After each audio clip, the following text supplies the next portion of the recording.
again. Whoa! Whoa! Say one more goddamn time. Goddamn time.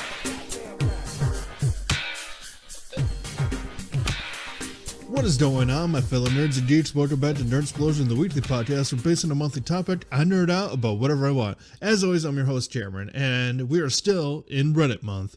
Now, let me ask you guys something. Have you guys ever wanted to get revenge? Sweet, sweet revenge on someone who may have wronged you? Some would even say pro-revenge? Well, that's exactly the kind of stories I'm going to be reading through today, as today we are reading some stories from r/prorevenge.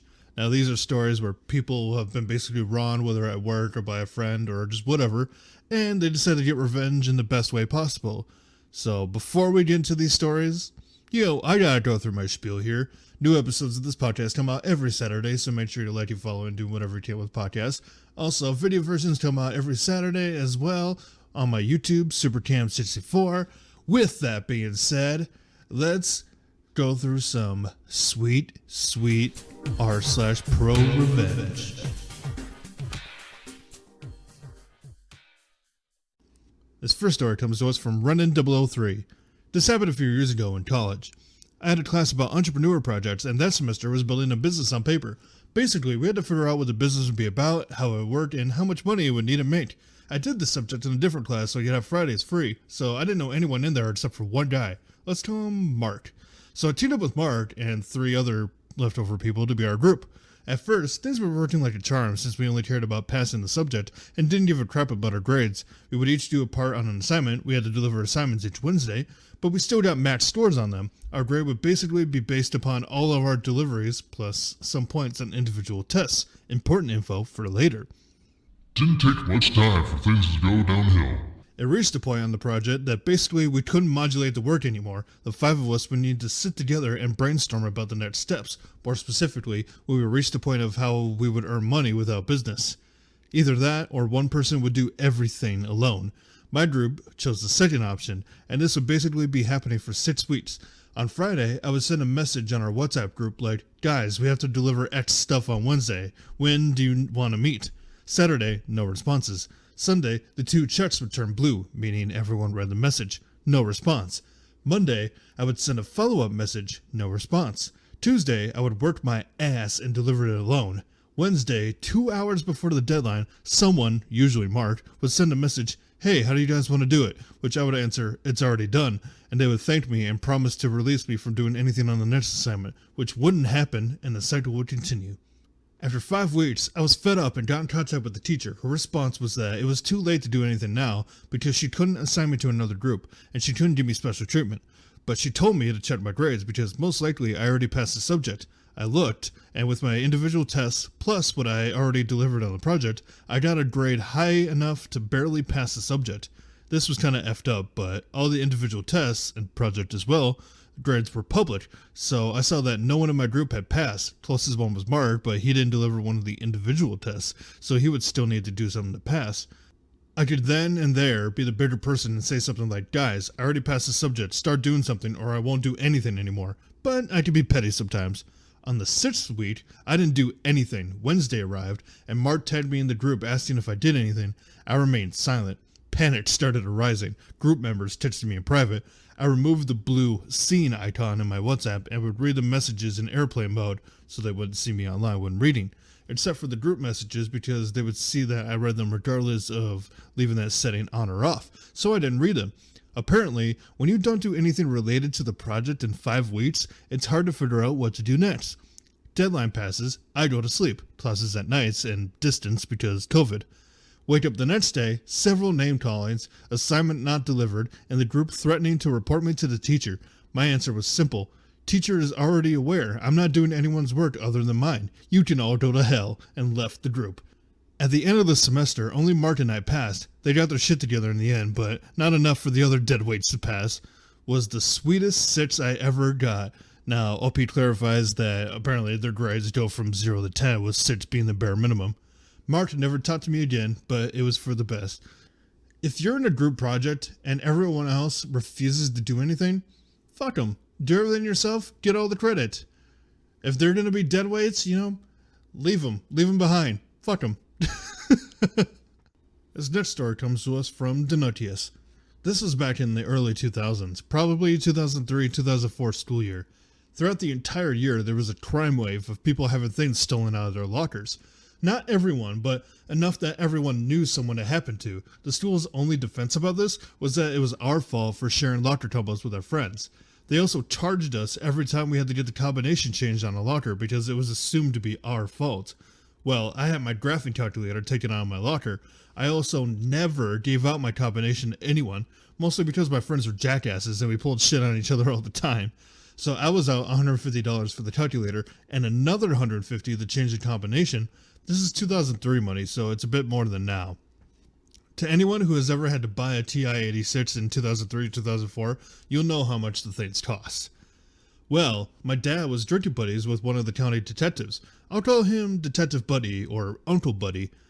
He went in to talk to the school about these string of thefts going on so he could get the security camera for the day my calculator went missing, and got completely brushed off as it was a non-existent problem, and he must have given out his locker combination.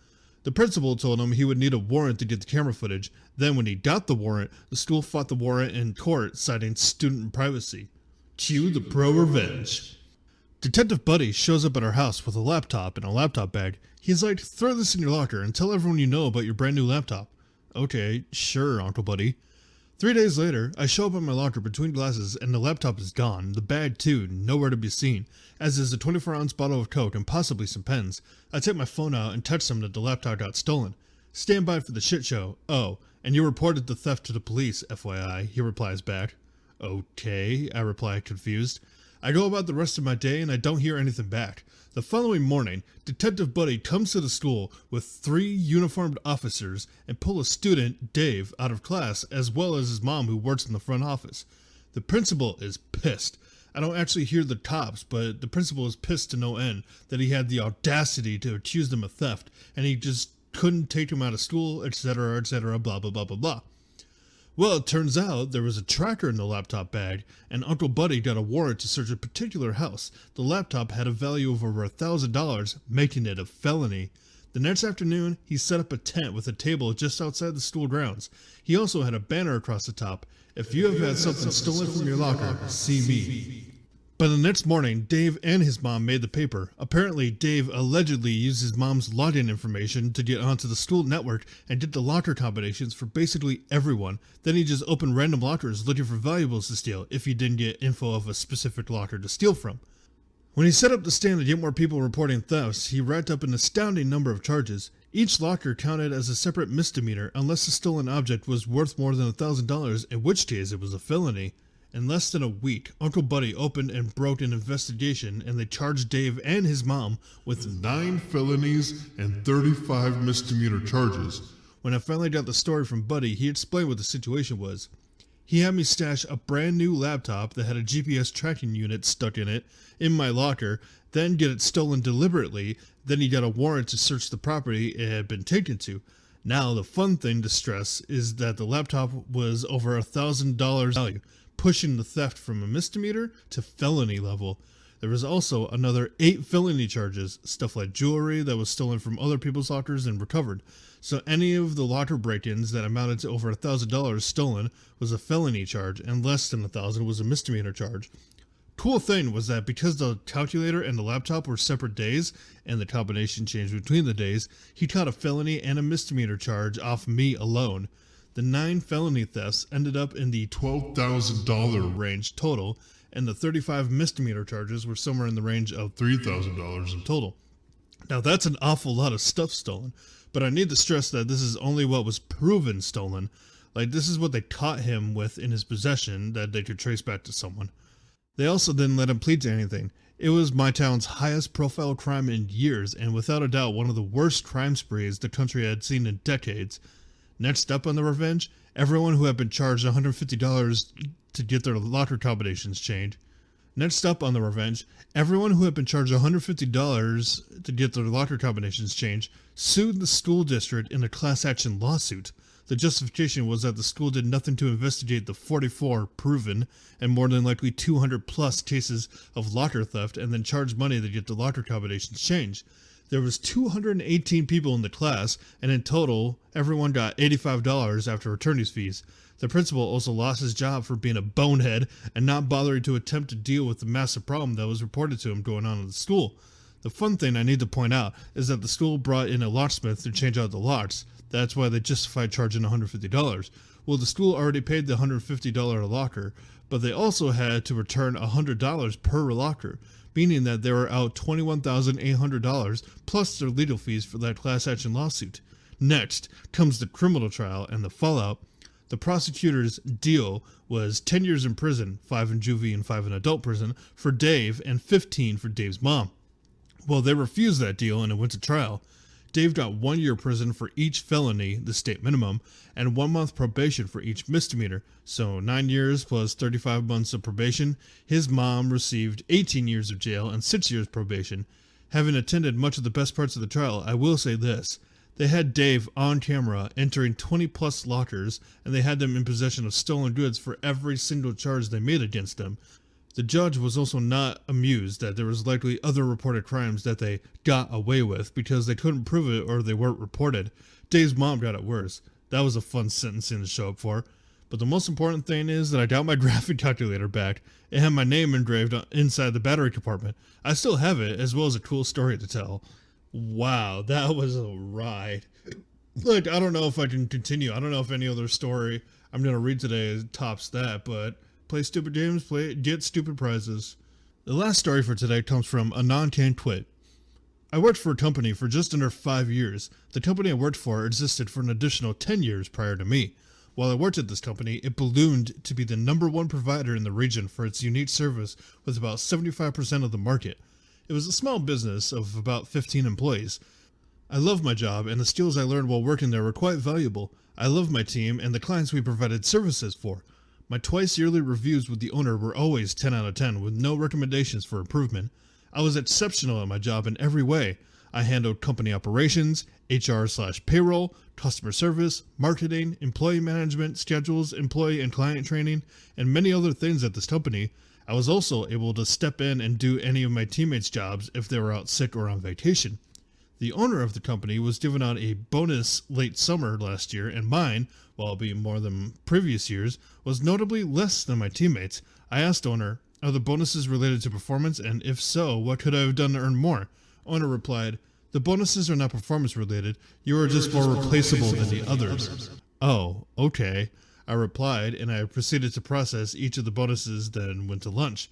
I called my spouse to gain wisdom and advice. I was pretty lit, but didn't want to make a rash decision. My spouse is very intelligent, and while they are not a fortune teller, they have an ability to foresee various responses and all potential outcomes. They are business-wise and have been on the executive team of a large company for the past 21 years, while also serving on several community boards and business advisory boards. We decided to continue forward with our scheduled vacation and use the time away to calm our minds, relax, have fun, and to also determine the best course of action for me. We were leaving after working one more day, so I worked like all was normal the rest of the day and the following day, and then left on vacation. While away, we discussed several scenarios, the potential outcomes, consulted with a business advisor and a business attorney. With all the advice I received, I determined that upon my return from vacation, I would resign from my role with a 2-week notice. However, in a fit of rage, I was immediately terminated by the owner, which was one of the scenarios we thought would happen, so I was prepared for the owner's poor reaction. During the next couple of weeks, I created and opened a competing business offering similar services. However, I offered more customizable options with higher quality service and results. I knew our clients wanted these options and had proposed said options several times at Old Workplace, but was never greenlighted to implement the changes for no reason other than owner didn't come up with the idea, so it was a stupid idea. I also maintained communications with a few people from my old team. My old team did not relay the day-to-day happenings at my previous workplace, and I never asked about the company. However, they would vent to me on occasion. I would listen without comment. I knew service, quality, and the work environment in general suffered since my departure. Morale went down, and clients were less satisfied. I also read the Google and Facebook reviews for my old company. Yikes. Additionally, 2 full-time and 1 part-time person were hired to fill my role, and a portion of my responsibilities, like HR and payroll, were filled by outside companies. I quickly built up my business, and within 3 months was able to hire several of my old teammates. They were able to jump in on day one with minimal training as they were the best employees at my old workplace. The quality of previous workplaces' offerings continued to fall, which sent additional business my way and quickly caused incoming work to be non-existent at old workplace. My old workplace went from being the #1 provider of unique services in the region to nothing in a matter of months. My previous employer is now searching for gainful employment. I know this because over the weekend, owner applied for a position at my spouse's company. Side note, I think my spouse's company should bring my previous employer in for an interview, but when they arrive, surprise! I'm the interviewer, and all I say is, how replaceable am I now? My spouse, rightfully so, has said, no. Moral of the story, don't tell your employees they're replaceable because they might create a competing business that is better than yours, while taking your best employees and your clients, which will leave you with no business to sell. Owner's whole retirement plan was to sell business, and starting all over by searching for employment under someone else. Looks like your company was replaceable, not me. Whew, boy, that was a lot to go through. That was quite a ride. And I think with that, that's going to be the end of r/prorevenge. Did you guys have any favorites, or are there any Reddits you want me to read off? Let me know on the social medias. Link is in the description in the link tree. Also, in the description, there's a link to help support this podcast. I'm not going to force you to do it, but if you want to support this podcast, that would really help me out, and it will actually make me, it'll make this thing actually meaningful. But yeah, you can if you want. I don't, do what you do. But with that being said, that's going to be the end of this episode. I hope you guys enjoyed it. I hope you guys drank plenty of water. I hope you guys have a lovely day, morning, night, whenever you're listening to this. Stay positive. And as always, I will see you guys in the next one. Nerd out.